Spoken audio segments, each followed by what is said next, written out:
Diary of a Wimpy Kid, The Long Haul, by Jeff Kinney, read by David Pisarev. Monday. When we pulled over at the hotel last night, it was relieved that it looked a lot nicer than the place Mom and Dad weren't taking any chances on getting turned away at the desk because of the pig. So we kept it in the collar until we got into our room. I think Mom felt bad about the sleep situation at the motel the first night because this time she rented 2 rooms so everybody would have a bed. But I should have known there was a catch. Mom said since she and the Manny in their room, the pig was going to have to stay in ours. I didn't know what it was supposed to do with the pig, so I tried putting it into the bathtub. But it started whimpering the second I set it down. I decided to let the pig loose in the bathroom, but when I peeked inside a few minutes later, it had made a terrible mess in there, and I'm pretty sure it ate a bar of soap. I let the pig free in the bedroom so I could keep an eye on it, but the first thing it did was go starting straight to the door connecting the 2 rooms. Eventually, Dad got sick of all the noise and opened the door to let the pig in. I was so tired I fell asleep before my head hit the pillow.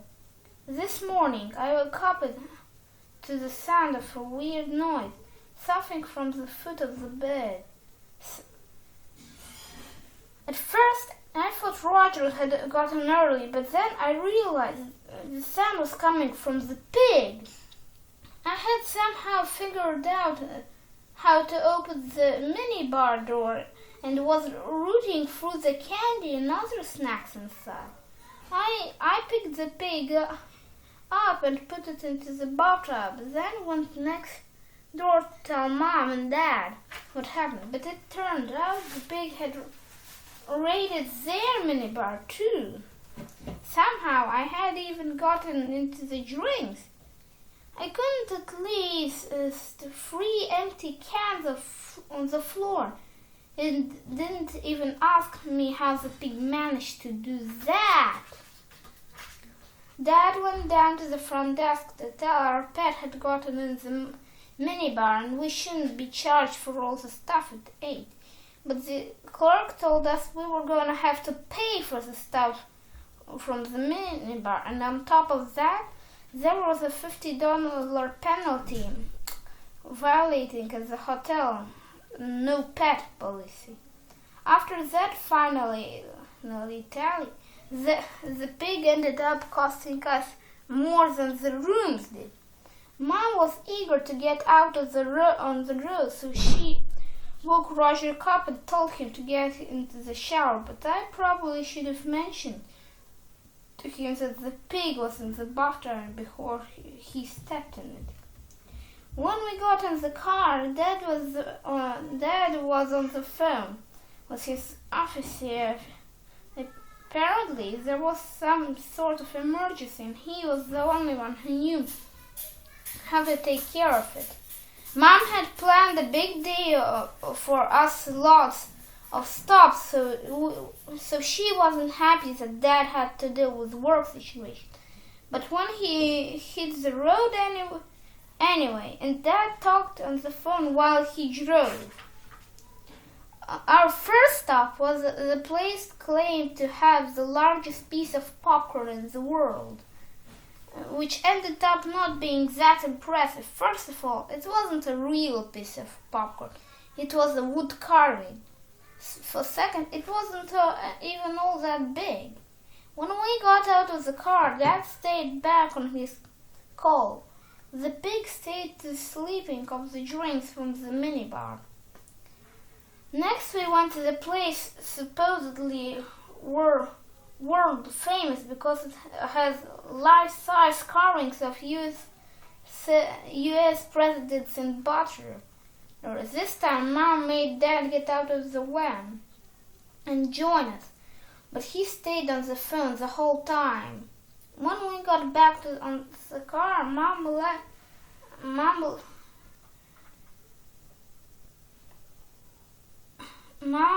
Dad know that it wasn't okay for him to be missing out on the family time. Dad told her he just needed to deal with one more work issue, and after it was taken care of, he'd give us his full attention. Dad said he was about to get a call from one of his international clients, and that when he did, it was really important for everybody to stay quiet, so it would seem like Dad was in the office. I didn't look like that was gonna be a problem. Manny was all ready for his afternoon nap, and the pig was still passed out in the cooler. A few minutes later, Dad's call came in. You could tell by how loudly a guy was talking that he was upset. But Dad spoke in a really even tone, and his client seemed to calm down. The rest of us stayed as quiet as we could, but then Roger got out one of his packs of bubble gum and put all 5 pieces in his mouth and started chewing it real loud. Mom snapped the fingers to try to get him to stop making that noise, but her finger snapping was actually louder than the gum chewing, which you could tell was irritating Dad.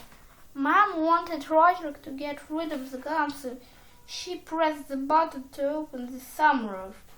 But when she did, the sound of air blowing inside the van was like a jet of turbine. Mom realized she had made the mistake, so she pressed the button to close the sunroof.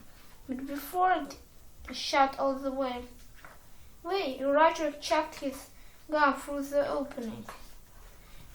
The gun boomeranged right back and got stuck in the gear trap of the sunroof.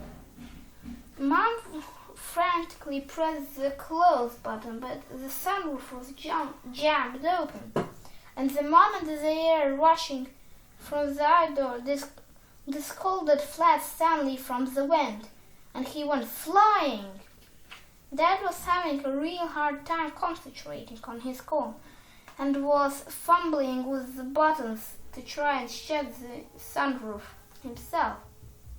But now he didn't have a hand on the wheel and was steering with his knees. Dad started drifting out of his lane, and the driver of a huge tractor trailer let us know, which made Dad drop his phone.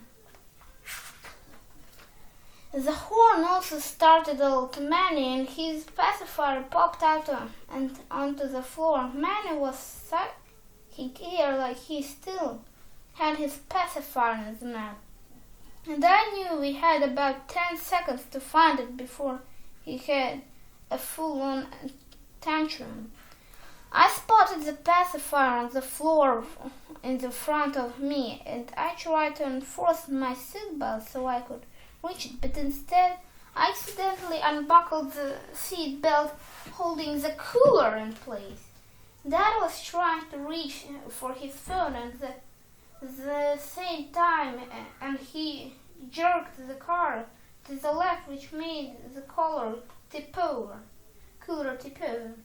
Now it was total chaos. The pig was loose, Manny was crying, and Dad was cursing because he couldn't reach his phone. But the main problem was the pig. It was going bananas, running around the floor and squealing like crazy. Everyone was trying to grab it, but the pig was too slippery. Then all of a sudden the pig was quiet, and when he hopped back up, we knew why. I reached out really slowly and plucked Manny's pacifier out of the pig's mouth, but that's when it beat me. I guess the pig decided it was its chance to make a run for it. It hopped up on Manny's seat and tried to squeeze through the window, which was open a crack. The pig managed to get its head through and front legs out of the window, and would have made it all the way out, but if Mom hadn't jumped over her seat and grabbed its legs. But when she lunged for the pig, she kicked the button on the stereo, and now we had a Spanish CD blarking on full volume. The whole time Dad was swearing all over the place. Eventually, Mom got the pig back inside and closed Manny's window. Dad managed to pull the van over and turn off the stereo. It was quiet in the car for a full minute while everybody caught their breath. Dad was really mad that we messed up his business call and let us know. But he probably should have made sure his phone was off first, because when he put it to his ear, the client was still on the other end. Tuesday. After Dad's work call disaster yesterday, and he and Mom had a long talk outside the car. Then they got back, and when we drove in silence for a while, a half hour later, we pulled into a parking lot of a petting zoo. Mom opened the slide door and took the cooler with the pig out of the van. Mom went inside, and 5 minutes later, she came out with an empty cooler. Personally, I wasn't sad to see the pig go, but Manny was a different story. I'm not sure Mom was doing the petting zoo any favors by donating a pig that bites kills. And speaking of what, my finger was killing me. Dad said the pig probably hadn't any emotions and might even have rabies, which was not what I wanted to hear. I've seen enough horror movies to know that when the person gets bit by an animal, nothing good turns into some kind of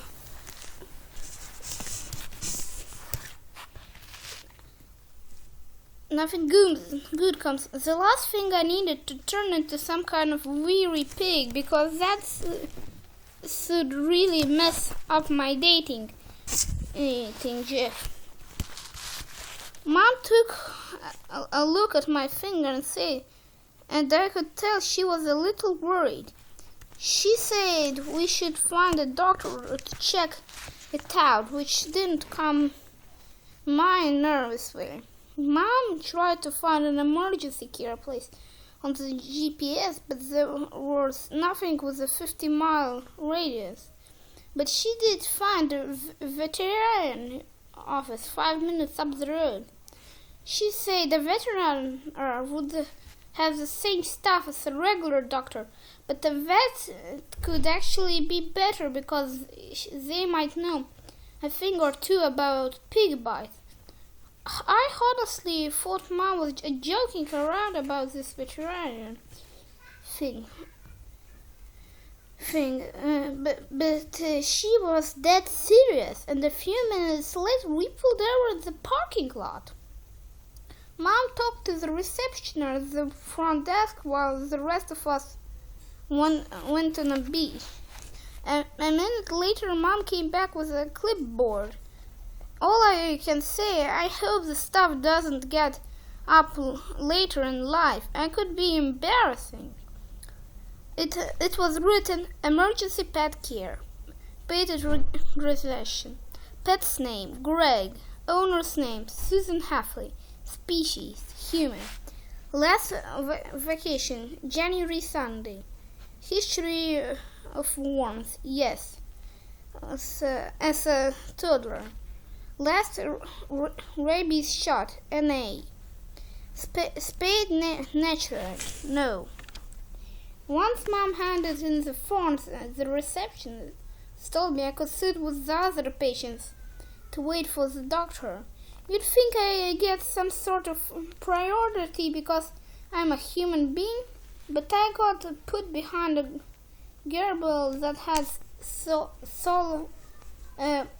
cigarette and a cat that got its face stuck in a yogurt container. When we had our Dr. Sweetie, Mom had to take him to the vet a bunch of times, getting into stuff he wasn't supposed to eat. But the last time she took him, she didn't really need Mom. Mom had found a bunch of empty cellophane wrappers from a pack of Wimpy pies in the laundry room, and she figured Sweetie had eaten them. Apparently, chocolate is like poison to a dog, so Mom rushed him to the vet to get his stomach pumped. When Mom brought Sweetie home from the vet, she told me he had gotten into the whole hoppy pies. I felt kind of bad because I was the one who ate them, not the dog. And from what I heard, getting your stomach pumped isn't a really pleasant experience.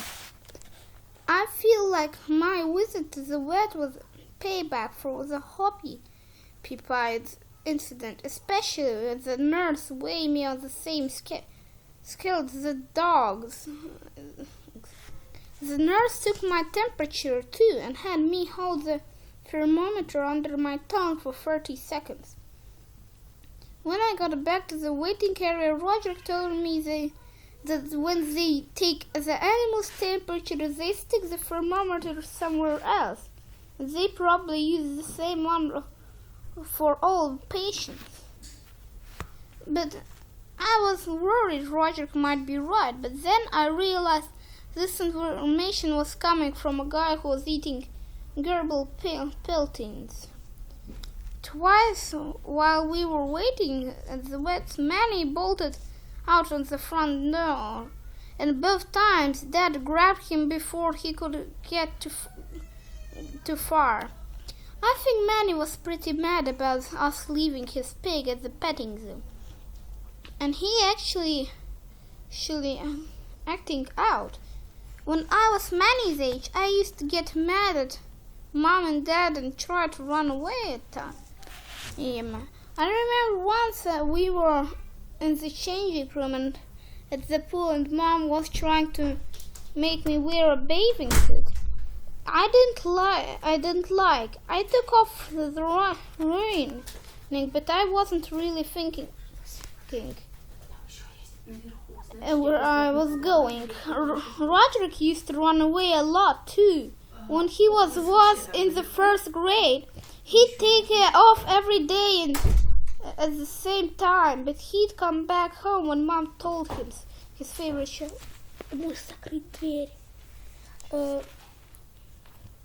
Then Manny tried to run away the third time today. Mom bought a retractable reaching the front desk to try and keep him under control. Mom also got a bandage for Roderick's food so we could start going as a family into a restaurant again. Finally, the veterinarian was ready to see me, and the nurse led us into the exam room. My palms started getting sweaty because I always get a little nervous when it's time to see the doctor. I know that a big fat of needles, and Mom knows it, so whenever I need to get a flu shot or something, Mom doesn't tell me it's coming. And by the time I figure out what's going on, it's too late. Hey, is that hot air balloon? Where? But there weren't any shots. This time around, Mom told the veterinarian what happened, and she took a look at my finger. The vet said there was nothing to worry about since the pig's teeth hadn't broken the skin. She put some antibacterial ointment on my finger just to be safe, and she then sent me on my way. I got to say, I was pretty impressed by that whole whole veterinary experience. The doctor was no nonsense and didn't ambush me with any needles. I figured when we got back home, I might research some veterinarians in our area. I'm not saying I'm definitely going to make us a switch, but I do want to see what my options are. After the vets, Dad spends some time running to get the gum out of the sunroof with a popsicle stick, but it was too messy, and eventually he gave up. Dad didn't like not being able to close the sunroof, so he drove around trying to find a mechanic who could fix it, but nobody he talked to would do it for under $100. So Dad went to a grocery store and bought some cellophane and duct tape, and he fashioned his own sunroof. I think Dad was pretty proud of himself for saving money on repairs, especially when it started to rain and his homemade sunroof held up. But after a while the cellophane started filling with water and bugs. Eventually, the whole thing gave way, and for once I was glad to be sitting in the back. Sploosh! We parked under an overpass and waited for the rain to clear up. Manny and Roger exchanged clothes. The trip was a total disaster up to this point, and even Mom was ready to admit it. She said it probably wasn't such a good idea to do everything according to the magazine, and that if we switched things up a little, maybe we could turn the trip around. Mom said from then on we'd go wherever the road took us, and we'd make decisions as a family along the way. She said we'll make our own decisions, and that the rest of the trip could be like those choose your own adventure books. I've always liked those books because on every page you get to make your decisions that change the story. For example, the ancient statue, the prinkles giving its eye socket. The inscription at the base of the statue reads, "Steal from me and perish." What do you do if you pause again for the statue? Turn to page 40. If you stop at petting the kitten, then turn to page 23. The problem is I never seem to make the choice that gets me to a happy ending. In fact, it seems matter what the choice I make, it's always the wrong one. And it's kind of always ending when you step onto the days to pet the kitten. The ground beneath you gives way, opening into a deep chasm. You fall to the bottom and die. Better luck next time. The end. I wasn't so sure about Mom's new approach, but I figured anything was an improvement as long as I didn't get bit by any more pigs. After the rainstorm passed, we got back in the car and gave Mom's idea a try. When we reached our first iteration, she asked everyone if we should turn right or left or go straight. So we held a vote. Me and Roger voted to turn right, and that's what we did. And when we got to another iteration, we voted again, and this time we turned left. When we drove in the little towns that had 2 restaurants, and after we voted, we went, and that ended up having the best apple pie I ever tasted. In fact, it was so good, we ordered another one. Mom was really pleased with herself for coming up with this new approach and said she was gonna write it on the family frolic and tell them about it. The only person who wasn't having a good time was Manny, who still seemed upset about the pig. Mom kept the leash on him even while we were eating, to make sure he didn't try and run away again. After lunch, Mom asked me to take Manny to the bathroom, which only had one toilet in it. So I waited outside for him to do his business. Manny was in there for a while, and I started to wonder what was taking him so long. I finally opened the door, and he was gone. Luckily, Dad saw Manny through the window before he could run away. Because if it had been another minute or two, who knows how far would he gotten. We got back in the way. Mom strapped Manny into his car seat. When we got to the stoplight, everyone agreed that we should go left, and we waited for the light to change. When it turned green, Dad stepped into the gas, but a car came out of nowhere and totally ran the red light. Dad laid on the horn, but the driver just kept on going.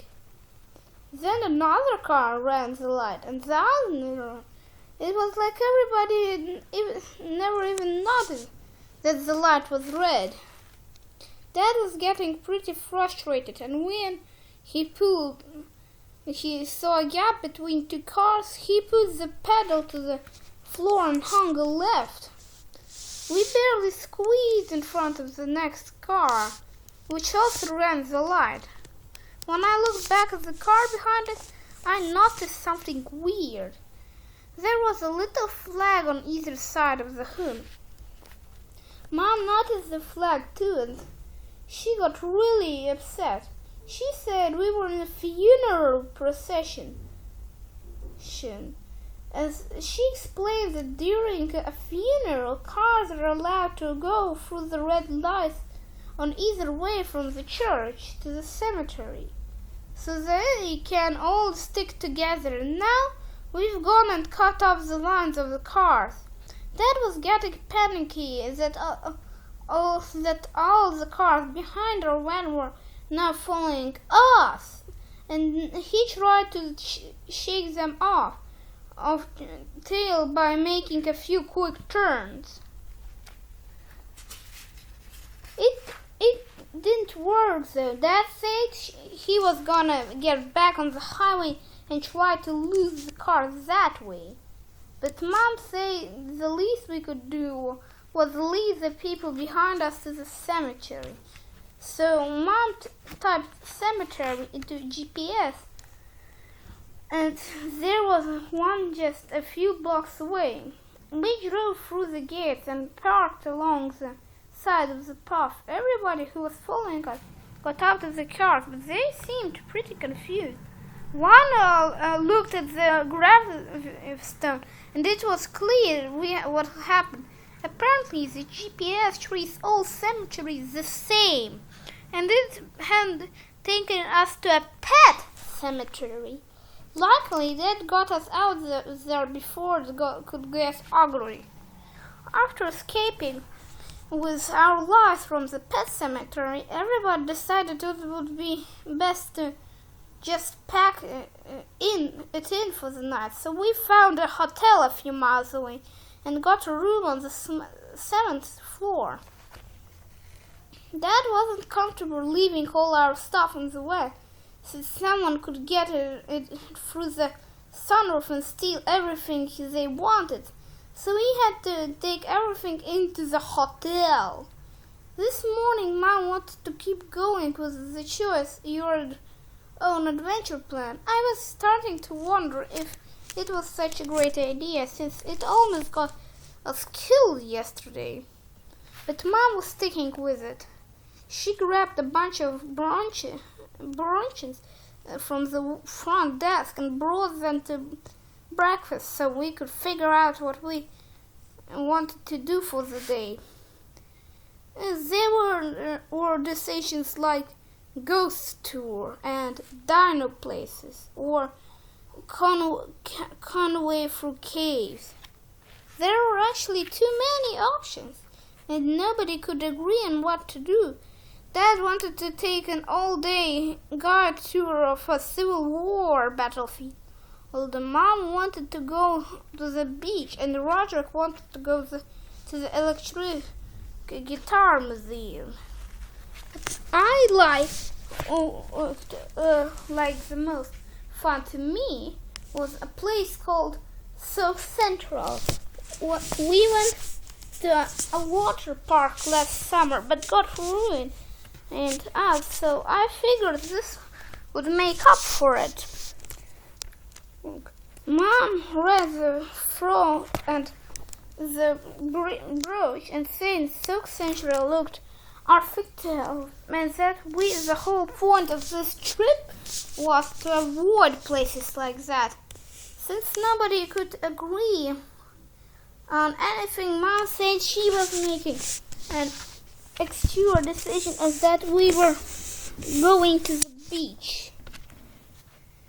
Dad didn't complain because I'm sure he was thinking that if we're going to the shore, we might actually get a chance to use his boat.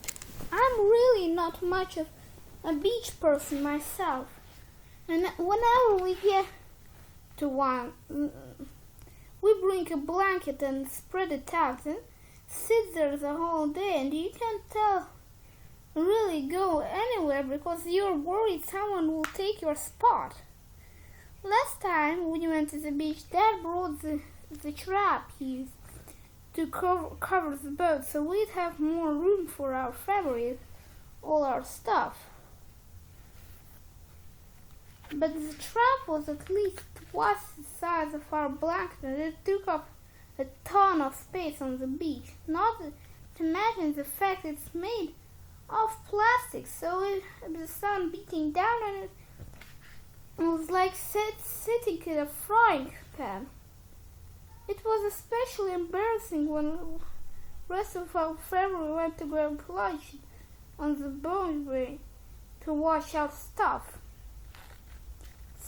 So I was really excited about going to the beach, especially I knew Dad has his boat tarp with him. The beach was a few hours away drive, so I decided to take a nap until we got there. And believe me, with all the junk piled in the back and the minute, it wasn't easy. I woke up when the van slowed down, but I woke up when the one slowed down. I thought we were at the beach, but we hadn't even gotten to the bridge yet. It seemed like everybody had the same idea we did. When we were about a quarter from a mile from the bridge, I could tell Dad was starting to get nervous. He hates bridges because for some reason he gets dizzy whenever he has to drive over one.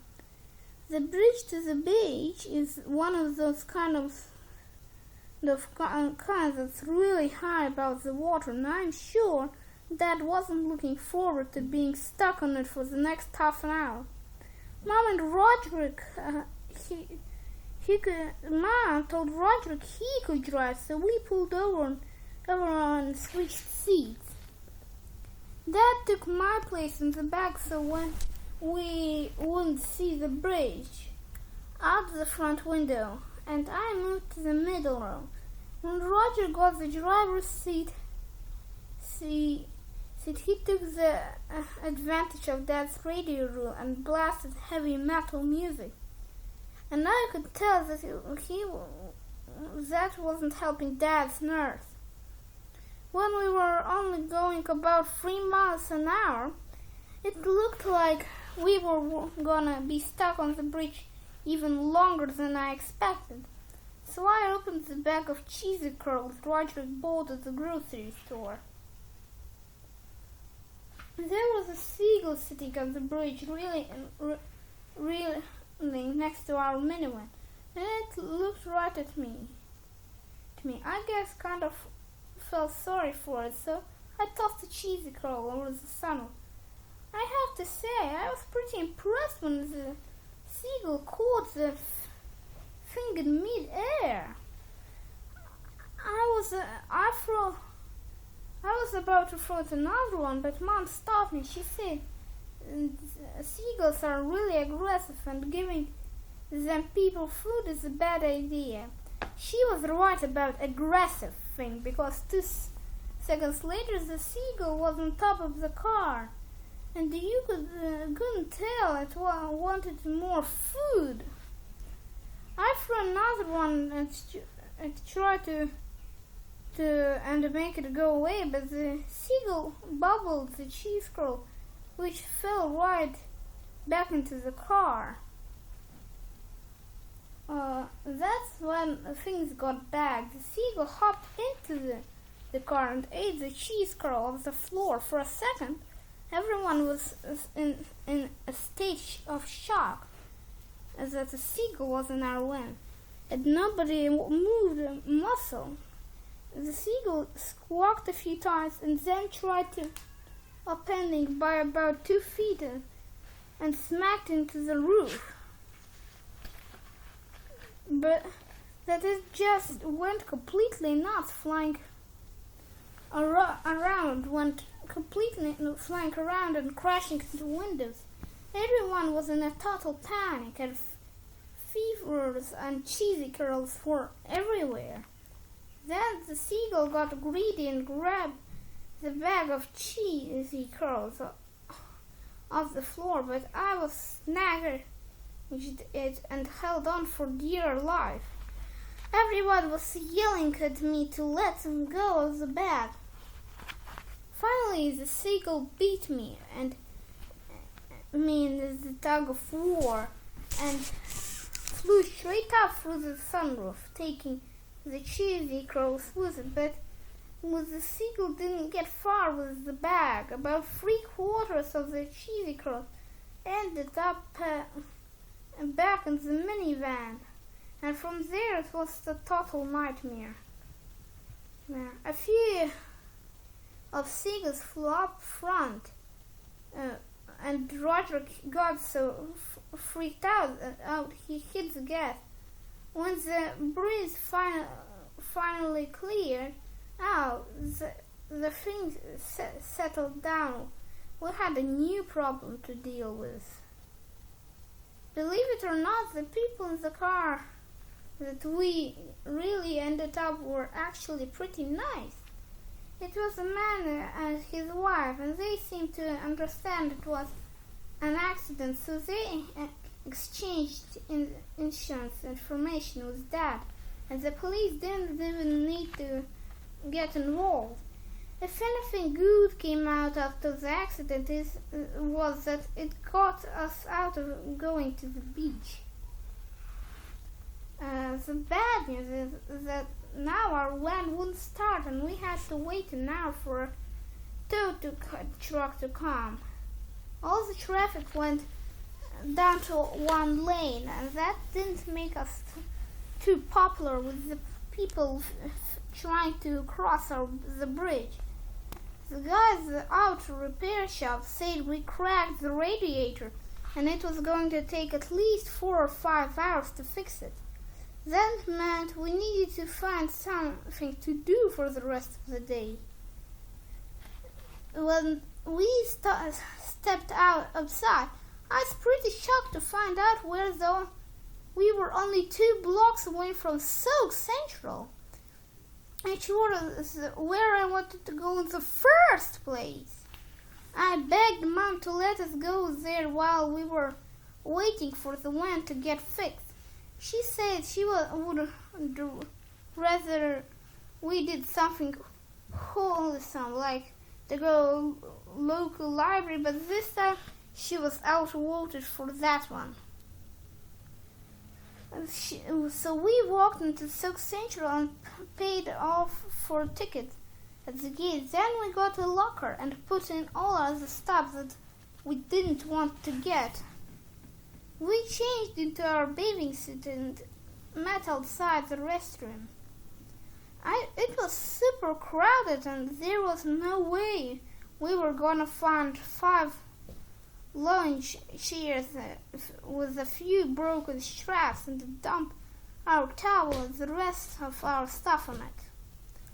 Mom and Dad stayed back with Manny, so me and Roderick were on our own. But Mom said she wanted us to stick together. We went to the giant wave pool first, but there was about 1 billion people.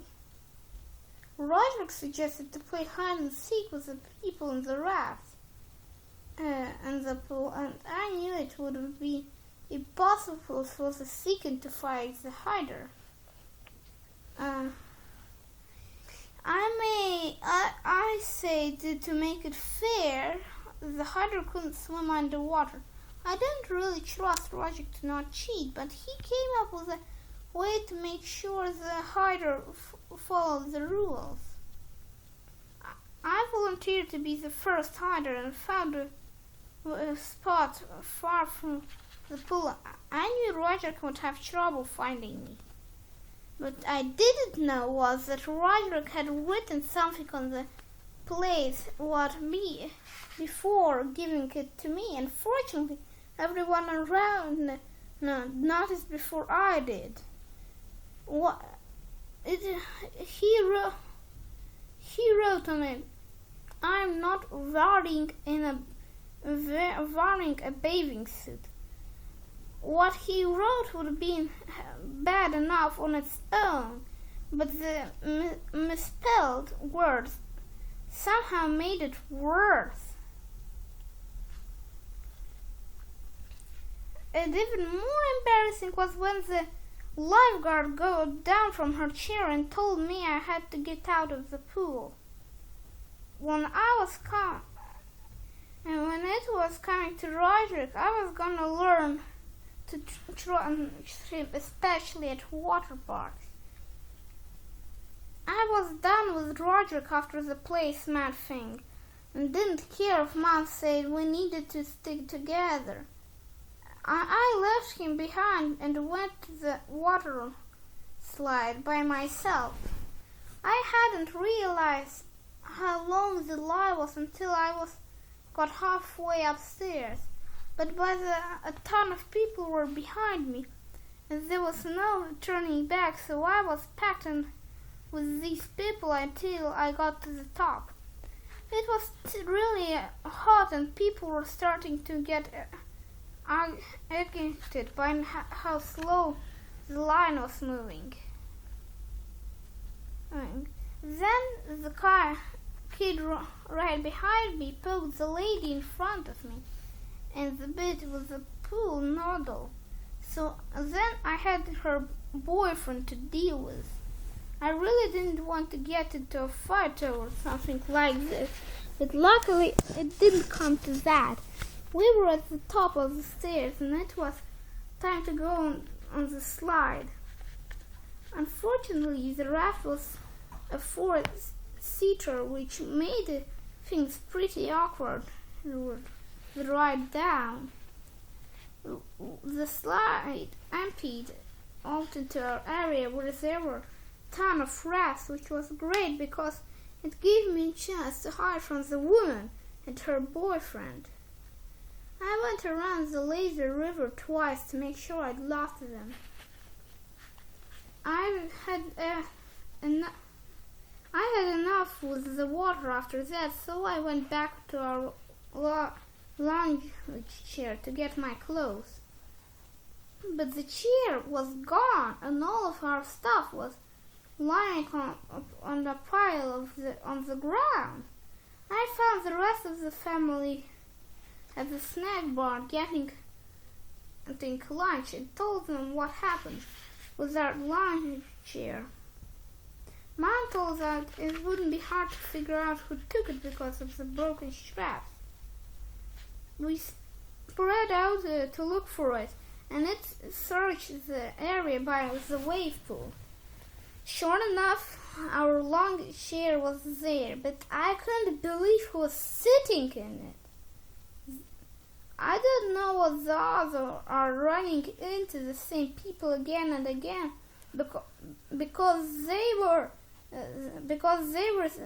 who were sitting in the chair was the Beardos family. But this was starting to get ridiculous. I figured it out.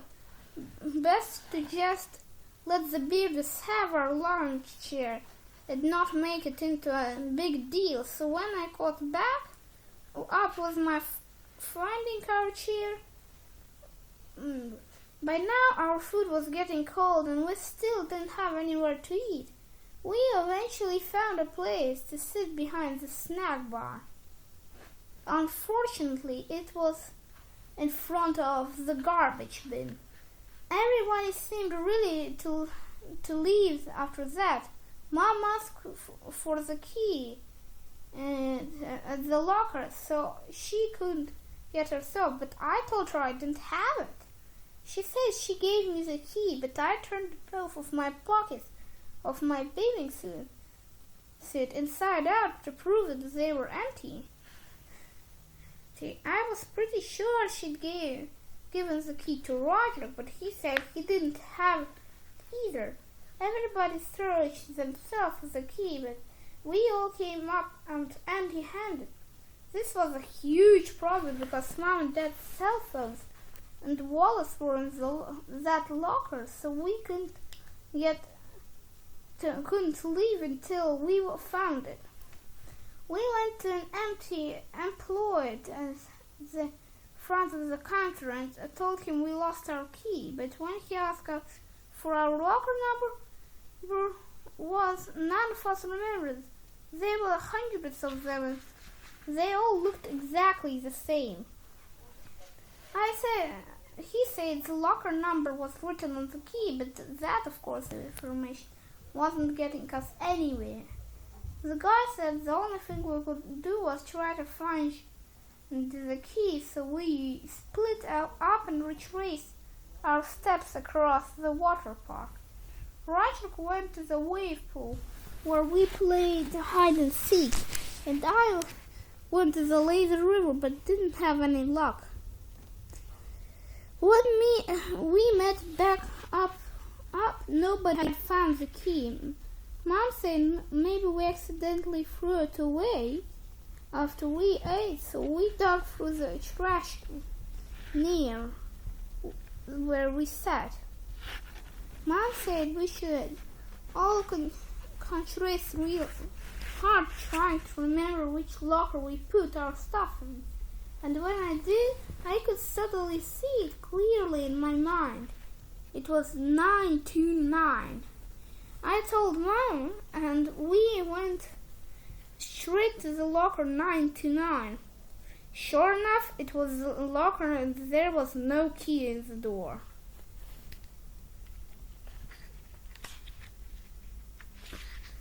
We went back to the guy at the counter to tell him which locker was ours, but we had to wait a long time before we could get his attention. When we told him our locker number, he got out the master key and walked over to number 929 with us. But by the time we got there, the key was back in the slot and the locker was empty. That meant someone had found our key and stolen all our stuff. Then I thought of another possibility. When the Beardos took our lunch here, they must have taken our key too. I decided to tell Mom and Dad all about the Beardos and how they probably stole our stuff to get some payback on me. And then I told them to the area where I last saw them, but by the time we got there, they were gone. They might have already left in the parking, so I ran to the front gate, and sure enough, the purple van was pulling away. I knew that family was bad news from the beginning, but I'd never thought they were capable of theft. Dad used the phone of the front desk to call the police, but the cops said without the license plate number, it would be really hard to track down our stolen stuff. If there was any good news about our situation, it was that the key of the van wasn't in the locker because it was back at the mechanic. So we walked the auto repair shop where the machinist was getting ready to put the new radiator. He told the Dad it was gonna cost almost $300, but Dad told him he couldn't pay because the wallet just got stolen. Dad told the mechanic he'd mail him a check at the second we got home. The guy said he couldn't take any IOU. He said what he could was put some sealed and gelatin on the busted radiator, which was at least a day or two before it wore off. But the mechanic said we'd have to turn the heater on inside the wire at full blast to keep the engine from overheating. He said it might sound crazy, but it actually works. Mom and Dad talked it over and decided we should just drive the wagon all the way home. We didn't have any money or a phone, but we did have a full tank of gas. Dad figured if we got straight through we'd get back at about 3 in the morning.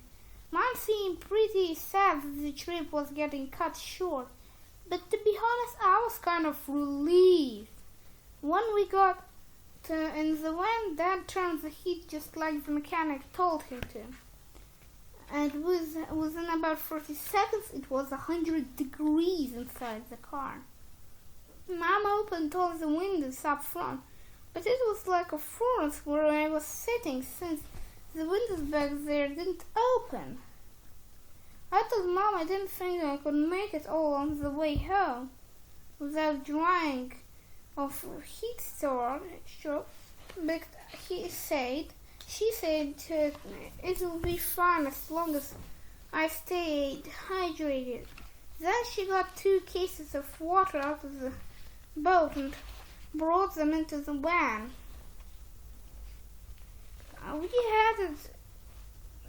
We had it out on the highway, and I went through 4 bottles of water in the first hour. I tried to fall asleep to make the trip go faster, but I got woken up when somebody started honking their horn. The people in the car next to her were waving their arms trying to get our attention and pointing at something. When I looked behind us, I was surprised to see that the tarp on the boat was loose and flapping around in wind, and everything inside of the boat was flying out. Cars were swerving left and right, trying to avoid our stuff flying through the air. By now, Dad had seen what was going on with the rear mirror, and he pulled over to the side of the road. When we spent the next 2 hours walking down to the highway and trying to cover all our stuff, but we had to give up when it got dark. Or when we got back to the van, we sorted through all the things we had collected. I'd say we found about 2/3 of the clothes I'd packed from the trip, but Mom said there were whole bags that were missing. And what was really gross was that a few of the items we picked up were ours. Roderick found a pair of underwear that was as stiff as cardboard. Once we got back, Mom said we needed to start thinking about eating. Roderick wanted to open the package of cinnamon rolls that was still in the grocery bag, but Mom said they hadn't been refrigerated and he'd get sick if he ate them. Mom used the GPS to try and find our place to eat, but the only place that was open at the hour was fast food restaurants, and Mom wasn't happy about that. We ended up pulling over at the rest stop along the highway that had a fried chicken place. Since we didn't have any cash or credit cards, we had to scrounge around the floor of the car for a loose change. We came up with $3.15, which I was pretty sure was enough to get a dumpster, and I think Mom said maybe they had a volume menu with less expensive items, so we got out of the car and walked to the restaurant. But we got to the entrance, the door was locked. We could see workers inside, but apparently that hour the only thing open was the drive. We got back in the car and tried to enter the driveway through foot lane, but with the boat, it was too tough to tight to squeeze, so we had to repark and go through on foot. We stood next to that menu and waited for someone to come on the speaker and take our order, but no one did. Dad said there must be some kind of sensor that could detect the weight of the car, so we did our best to trigger it. Eventually somebody noticed us and opened the drive window. Mom asked that we could, with our money we had, and the cashier said we could buy a small box of chicken nuggets and biscuits. So we got that, plus a handful of barbecue sauce packets.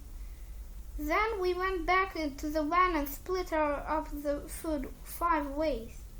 We drove a half hour or so, but by now it was pretty obvious we were gonna make it all the way home in one shoot, so we were gonna have to find a place to sleep. We didn't have any money for a hotel, so Mom tried to find a campsite nearby. The closest one was 10 miles in the opposite direction, though. Dad said we were just gonna have to take the next exit, find a place where we could park and sleep in the car. I was open to just about anything as long as we could turn the heater off when we stopped. But as soon as we took the exit, it was clear we made a mistake. First of all, the road wasn't paved, and there wasn't any gas stations or stores or even any houses. There were just trees on either side of the road and street lights. We drove for a long time, but the road was narrow and there wasn't a good place to pull over. I was thinking everybody was pretty spooked to get back on the highway. And eventually Mom told Dad we should just get back on the highway. But Dad kept saying he was positive that any moment we were going to find a good place to stop. The further we went, though, the more nervous Mom became, because now even the GPS didn't know where we were. We saw some signs ahead and we all got excited that maybe we were going to be civilization. But we were wrong. Right at that moment, when everyone's nerves were totally shot, there was a really loud noise. Dad swerved off the road and our car came to a stop in the mud. My ears were ringing and I looked around to try and figure out what had happened. I expected to see broken glass everywhere, but the windows were intact. or was some kind of weird goo all over them. Roger had gooey stuff on the back of his head, and he was totally freaking out. I didn't know what it was, but then I looked at the grocery bag, which had spreads over the cinnamon rolls packed inside. The tube had exploded because the bag was sitting right on top of one of the heater vents. But Roger didn't know that yet. He had uncooked cinnamon rolls all over the back of his head, and he thought the dough was his brains. That upset Roger even more when he saw Manny licking the stuff off his fingers.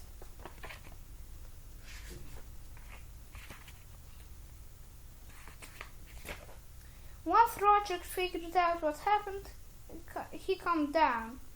We cleaned up the inside of the minivan with some paper towels, and Dad turned the car around to drive back to the highway.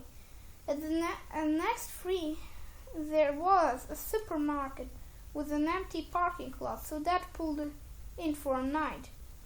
We only had 4 recycling seats in the van, and 5 people, so Mom volunteered Dad to sleep in the boat. I know Dad was looking forward to using his boat on the trip, but I'm guessing this was not the way he was in mind. Wednesday. It took me a long time to fall asleep last night, and I woke up at 6 a.m. in the morning when the grocery store employees started arriving for work. But the sun was up and it was already hot in the car. Plus, we were all sick and miserable from sleeping in our clothes. We walked over to the grocery store to see if they'd let us use their bathroom to wash up. But the manager said the store wasn't open to customers for another 2 hours. When we walked back to the car, Mom said we could use Manny's baby wipes. But then she realized she had accidentally locked the keys in the minivan. There was still hope, though. The sunroof was still open, and Dad tried to fish the keys out of their cup holder. After a lot trying, he still couldn't get right after. After that point, there was no other options. But then Mom suggested maybe Manny could get the keys out. Dad lowered Manny through the sunroof by his leash. Once Manny was in the van, he took his sweet time. First, he went into the back seat and ate 2 barbecue sauce packets we had left. Then he dug for my duffel bag and found a pack of Oreos I've been saving just in case. Manny finally made his way to the front of the car and got the keys, but instead of opening the door to let us in, he started the engine. Then he fiddled with the knobs on the stereo and found the radio station he liked. It was the Itsy Bitsy Spider Climb Up the Water Spout. Mom and Dad were pounding on the windows trying to get Manny to open the door. But then Manny put the car in drive. I think until then everyone had forgotten that Manny had been trying to run away, because we never would have made the mistake of letting him in the van by himself if had remembered. Luckily, Manny wasn't tall enough to reach the gas pedal, because if he could, he would have been long gone. I think Manny knew his escape plan was foiled, at least for now. Mom finally convinced him to unlock the doors and let us in. Once we got going again, I started seeing some familiar sights out of the window, because we were basically retracing our path back home. We were coming up to where we spent the first night on the trip, and when we passed the motel we'd stayed, saw the craziest thing. There was a purple van in the parking lot. I told Dad, and he pulled over. We took a closer look at the van, and sure enough, it was the one that was belonging to the Beardos. That meant they were staying at this motel, and we were probably using Mom and Dad's credit card to pay. We parked our car at the side of the building and said he was gonna call the cops, so he got outside to use the phone at the front desk. But 30 seconds later, Dad came running back to the car. He said that he saw the Beardos leaving their room to go to the pool, and it took like their door was left open. Mom said we should stick with the plan and call the police, but Dad said that before we did, we should do a little investigation of our own. So we all got out of the followed car, and Dad to the Beardo's room, just like he said. The door was open a crack and nudged to open a little wider, and we peeked inside to see if anything of ours sitting in a plain view. But we couldn't see anything of our stuff where we were standing. Mom seemed pretty unusual what we were doing, but then Dad pushed the door all the way open, and there was no turning back. We couldn't find anything of ours, but the Beardos did have any of our stuff. They probably carried it with them to the pool. But as long as we had the turn of the room, I figured it was okay since we were once paying for it. I think Mom felt we're setting a bad example for Manny, so she took him out of the car, but the rest of us weren't finished. Me and Roger took turns using the bathroom while Dad stood watching the door. Then he went in, and the using told us to look out for him. As soon as he pushed our lock, though the second Dad had shut the door to the bathroom, I saw the Beardos coming our way. Now, I love my dad and all, but I'm too young to die, so I bolted and Roger was right behind me. I wasn't there to see it, but I'm guessing this was pretty awkward when Mr. Beardo opened the bathroom. Me and Roger got in the van and locked the doors. We were just gonna have to go without him, but Mom pulled the car around in front of the motel, and when she did, Dad burst out of the Beardo's room. So somehow Dad had gotten the idea to grab their car keys on his way out. Before he got in our car, she chucked the keys into some bushes with both us some time. I think we must have gotten 2 miles down the road before Dad even bothered to pull his pants back off. We high-fived each other because we had escaped with our lives, but in our rush to get, we forgot to turn on the heater. And a few seconds later, the radiator knocked out. Mom had to cut across the lanes of traffic to get in the van, the breakdown lane, but in the spot where we pulled over, there was a broken bottle. We rolled right over it. We got out of the car so we could change the tire. Dad opened the bag hatch to find his jacket, but unfortunately I had taken it out before we left for the trip to make room for my pillow.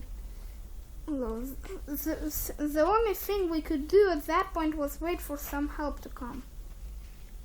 Eventually, a car pulled over behind us, but it was closer. I knew we were in big trouble. It was a purple van. I figured it was the Beatles might be try to ram us with their cars, so I braced for impact for the vans. But the van slowed down, and when the doors opened, it wasn't the Beatles at all. It was pretty obvious that whoever the guys were, they were here to help. But they didn't speak English, so we were having trouble communicating with them. Mom and Dad tried to act though. My parents had completely lost their mind. Then Manny surprised everyone by speaking in a perfect Spanish. He said this word: "Salagos amigos, gracias por parar a ayudarles." Yes. The conversation between Manny and the two guys lasted a long time, so I figured Manny was explaining everything that happened on our trip. He must have done a good job making the guys feel sorry for us. But the next thing he knew, they were offering us a ride. And I am happy to say the air conditioning worked great. I think we assumed the guys were talking us to a mechanic or something, but we were wrong.